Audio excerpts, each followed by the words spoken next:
이어서 우리는 성화의 또 다른 원리를 생각할 수 있는데, 그것은 사도가 이렇게 성화를 실제적으로 이제 죄에게 드리지 말고 하나님께 드리라고 하는 이런 권면을 할 때 그 앞에서 행한 것이 무엇이냐면 2절에서 11절까지 해서 그런 일을 해야 되는 우리가 누구인가를 먼저 밝힌 후에 그러니까 너희는 이렇게 살라 이렇게 말하고 있다는 겁니다. 즉 성경적인 성화는 우리의 정체성을 생각하는 것으로부터 출발해야 한다는 겁니다. 사도는 1절에서 11절까지 해서 바로 그것을 하고 있었어요. 그럼 거기에서 우리가 그리스도께서 십자가에서 죽으심으로 죄에 대해서 단번에 죽으셨을 때 우리도 그와 연합해서 죄에 대해서 단번에 죽었다라고 말을 했습니다. 그래서 우리는 다 죄에 대해서 죽고 하나님께 대하여는 산 자라고 말을 하고 있습니다.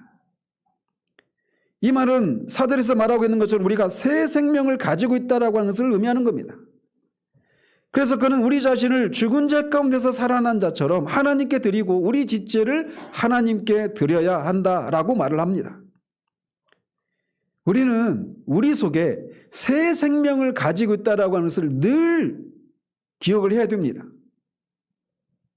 우리는 불신자나 죄인이 아닙니다. 우리는 단순히 죄 용서를 받은 의인에 불과하지도 않습니다. 우리에게는 새 생명, 창조되지 않은 생명, 부활의 생명, 영생을 소유하고 있습니다. 불신자는 자신의 타고난 생명밖에 없습니다. 그러나 우리에게는 그 생명만이 아니라 새로운 생명이 있는 거예요. 부활의 생명이 있는 겁니다. 그 생명은 바로 그리스도입니다. 그리스도가 우리의 생명이 되셔서 우리 안에 거하고 계신 거예요. 불신자들은 자신의 그런 타고난 생명 말고 또 자신이 타고난 힘과 능력 이외에는 다른 것이 없습니다. 그러나 신자들은 자신이 타고난 그런 능력과 힘뿐만 아니라 새로운 능력이 우리 가운데 있어요. 죽은 자 가운데서 살리신 그 하나님의 능력, 성령께서 능력을 우리 가운데 내주하시고 역사하고 계시다라는 겁니다. 그 때문에 우리는 우리 죽을 몸 안에 있는 죄와 우리 밖에 있는 죄를 저항할 힘과 능력을 가지고 있는 겁니다.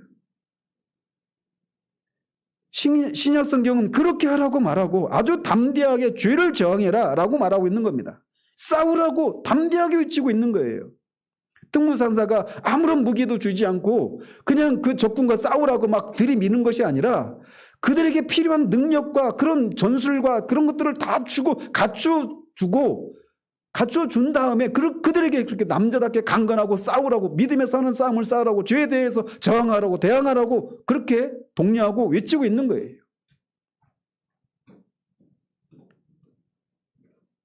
그리스도가 우리 안에 사신다라고 하는 이 사도 바울의 그 고백은 우리는 아무것도 하지 않고 그리스도께서 우리를 대신해서 사는 것을 의미하지 않습니다.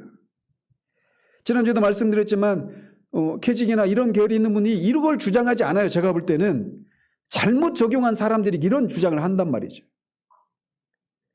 사도는 우리가 죄에게 우리 지체를 내주지 말라고 말합니다. 하나님께 의의 무기로 드리라고 명령을 하고 있어요. 이렇게 우리가 해야 되는 이유는 방금 말씀드린 것처럼 그리스도가 우리 안에 생명으로 계시고 성령께서 내주하시기 때문에 그렇습니다. 우리는 신의 성품에 참여한 사람들이 되었습니다.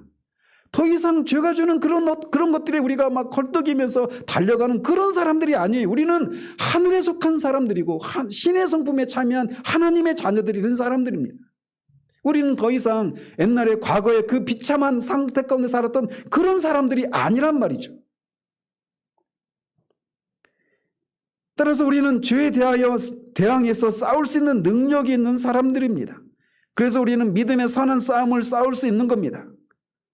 성경은 바로 그리스도의 십자가의 죽으심과 부활을 통해서 이렇게 우리에게 일어난 일이 무엇인가를 생각나게 하는 것을 통해서 우리로 하여금 성화를 이루도록 독려를 하는 거예요.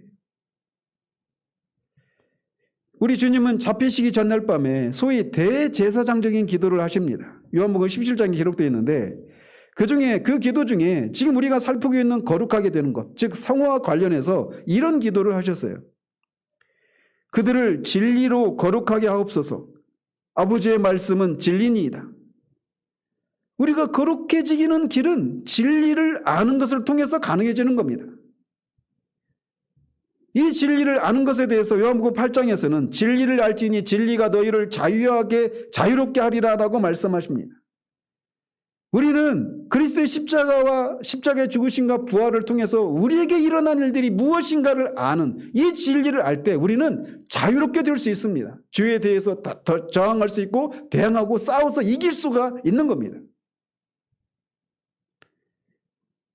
그리스도의 십자가와 부활을 통해서 이루어지는 일을 아는 것, 성령께서 우리 안에 내주하시고 그로 인해서 우리에게 주어진 능력이 얼마나 큰지를 아는 것, 그래서 우리를 점도 흠도 티나 주름 잡힌 것이 없이 사랑하는 자 앞에 책망할 것이 없는 그런 자로 하나님이 우리를 부르셨기 때문에 이 일은 반드시 이루어진다라고 하는 이 진리를 아는 것, 이것이 우리를 성화를 이루게 하는 비결이라는 거예요. 그래서 사도는 우리에게 덮어놓고 나가서 죄와 더불어서 싸워라 이렇게 말하지 않고 그렇게 싸울 수 있는 근거를 먼저 앞에서 제시하고 있는 겁니다. 이게 성화. 그래서 이 진리를 믿는 믿음으로 우리가 성화를 이루어가는 거예요.